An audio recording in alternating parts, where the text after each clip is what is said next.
મહેસાણામાં 32.35 કરોડનો મિલકત વેરો બાકી. મનપાની વ્યાજ પેનલ્ટી માફી યોજના જાહેર. 31 માર્ચ સુધી વેરો ભરો. વ્યાજ દંડમાં મોટી રાહત. મહેસાણા મનપાની ખાસ યોજના. મહેસાણા શહેરના મિલકતદારો માટે મહત્વના સમાચાર સામે આવ્યા છે. મહેસાણા મહાનગરપાલિકા વિસ્તારમાં રહેણાંક અને કોમર્શિયલ મળી કુલ 16,000થી વધુ મિલકતદારો પર અંદાજે 32 કરોડ 35 લાખ રૂપિયાથી વધુનો મિલકત વેરો બાકી છે. બાકીદારોને રાહત આપવા માટે મહાનગરપાલિકા દ્વારા ખાસ વ્યાજ પેનલ્ટી માફી યોજના જાહેર કરવામાં આવી છે, જે આગામી 25 દિવસ સુધી અમલમાં રહેશે. યોજના હેઠળ જો રહેણાંક મિલકતદારો 31 માર્ચ સુધી બાકી વેરો ભરપાઈ કરે તો તેમને વ્યાજ અને પેનલ્ટીમાં 100% માફી મળશે, જ્યારે કોમર્શિયલ મિલકતદારોને વ્યાજ પેનલ્ટીમાં 50% સુધી રાહત આપવામાં આવશે. આંતરરાષ્ટ્રીય મહિલા દિવસ પર મહેસાણામાં મહિલાઓ માટે વિશેષ બ્લડ ડોનેશન કેમ્પનું આયોજન. દેદિયાસણ ખાતે આત્મારામ કાકા ફિઝિયોથેરાપી સેન્ટરમાં બ્લડ ડોનેશન કેમ્પનું આયોજન કરવામાં આવ્યું. રોટરી ક્લબ ઓફ મહેસાણા અને ઇનોવેલ ક્લબ ઓફ મહેસાણાના સંયુક્ત ઉપક્રમે 500થી વધુ બોટલ બ્લડ એકત્રિત કરવાનો રખાયો હતો ટાર્ગેટ. આંતરરાષ્ટ્રીય મહિલા દિવસના પાવન અવસરે મહેસાણા શહેરમાં મહિલાઓના સશક્તિકરણને પ્રોત્સાહિત કરતી એક અનોખી પહેલ હાથ ધરવામાં આવી છે. મહેસાણાના દેદિયાસણ વિસ્તારમાં આવેલા આત્મારામ કાકા ફિઝિયોથેરાપી સેન્ટર ખાતે માત્ર બહેનો માટે વિશેષ બ્લડ ડોનેશન કેમ્પનું આયોજન કરવામાં આવ્યું હતું.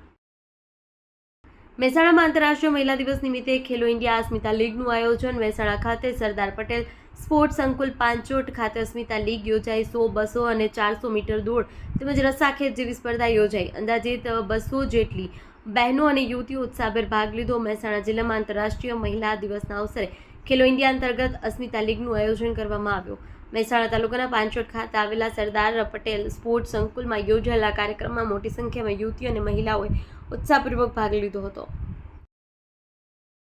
મહેસાણા શહેરમાં જમીનની વહેંચણી અને કોર્ટ કેસની અદાવતમાં એક પરિવાર પર પાડોશીએ હિંસક હુમલો કર્યો હોવાની ઘટના સામે આવી છે. મહેસાણા કસ્બા રાવળવાસ વિસ્તારમાં રહેતા રિક્ષા ચાલક હરેશભાઈ રમેશભાઈ રાવળ તેમના માતા કૈલાશબેન પર છરી અને ગળદાપાટુ વડે હુમલો કરવામાં આવતા બંનેને સારવાર અર્થે સિવિલ હોસ્પિટલ ખસેડવામાં આવ્યા. 21મી સદીના આધુનિક યુગમાં નારી શક્તિ માત્ર ઘરના ઉંબરા સુધી મર્યાદિત ન રહેતા આર્થિક સશક્તિકરણનું ઉત્તમ ઉદાહરણ પૂરું પાડી રહી છે. આંતરરાષ્ટ્રીય મહિલા દિવસના પૂર્વ સંધ્યાએ મહેસાણા જિલ્લાના વિજાપુર તાલુકાના ગવાડા ગામની બહેનોએ પોતાની મહેનત અને સરકારના સાથી ગૃહ ઉદ્યોગ ક્ષેત્રે નવી ઊંચાઈઓ સર કરી. પાલનપુર શહેરના વિકાસમાં આજે એક નવું છોગું ઉમેરાયું છે. રાજ્યકક્ષાના શહેરી વિકાસ અને શહેરી ગૃહ નિર્માણ મંત્રી દર્શનાબેન વાઘેલાએ નવનિર્મિત માનસરોવર તળાવનું ભવ્ય લોકાર્પણ કર્યું. કેન્દ્ર સરકારની અમૃત 2.0 યોજના હેઠળ પાલનપુર નગરપાલિકા દ્વારા થરાદ તાલુકામાં એક દુઃખદ ઘટના સામે આવી છે. થરાદની મુખ્ય નર્મદા કેનાલમાં નારોલી અને આજાવાડા પુલ વચ્ચે એક મહિલાએ ઝંપલાવ્યું હતું. 2 કલાકની શોધખોળ બાદ ફાયર બ્રિગેડની ટીમ મહિલાનો મૃતદેહ બહાર કાઢ્યો હતો. બનાસકાંઠા ડીસા તાલુકાના લોરવાડા ગામે ગુરુ બ્રાહ્મણ સમાજ દ્વારા એક ધાર્મિક કાર્યક્રમનું આયોજન કરવામાં આવ્યું. આ પ્રસંગે જગતગુરુ ગંગાચાર્ય 1008 મહેન્દ્રગીરીજી બાપુનું આગમન થયું, જ્યાં ગ્રામજનો દ્વારા તેમનું ભવ્ય સ્વાગત કરવામાં આવ્યું. ભરૂચ જિલ્લાના અંકલેશ્વર તાલુકામાં આવેલી પાનોલી જીઆઈડીસીમાં રવિવારના રોજ એક ભીષણ આગની ઘટના બની. પાનોલી જીઆઈડીસીમાં આવેલી કૃષિ રસાયણ એક્સપોર્ટ પ્રાઇવેટ લિમિટેડ નામની કેમિકલ કંપનીમાં અચાનક આગ ફાટી નીકળતા સમગ્ર વિસ્તારમાં અફરાતફરીનો માહોલ સર્જાયો હતો.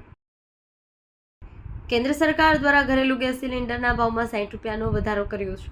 ગેસ સિલિન્ડરના ભાવમાં વધારો કરવામાં આવતા ગૃહિણીઓનું બજેટ ખોરવાઈ ગયું છે. ગેસ સિલિન્ડરના ભાવ વધારા સામે ગુજરાત મહિલા કોંગ્રેસ દ્વારા વિરોધ વ્યક્ત કરવામાં આવ્યો. રાજીવ ગાંધી ભવન મહિલા કોંગ્રેસ દ્વારા નારા લગાવી વિરોધ પ્રદર્શન કરવામાં આવ્યું હતું. ગેસ સિલિન્ડરના ભાવમાં 60 રૂપિયાનો વધારો થતાં પોસ્ટર સાથે દેખાવ કર્યા હતા. દેશ અને દુનિયાના સમાચાર જોવા માટે અમારી ચેનલ MG લાઈવ ન્યૂઝને સબસ્ક્રાઇબ કરો અને બેલ આઇકોન પર ક્લિક કરો, જેથી રોજે રોજની અપડેટ આપને મળતી રહે. સાથે જ અમારું ફેસબુક અને ઇન્સ્ટાગ્રામ પેજને પણ ફોલો કરો.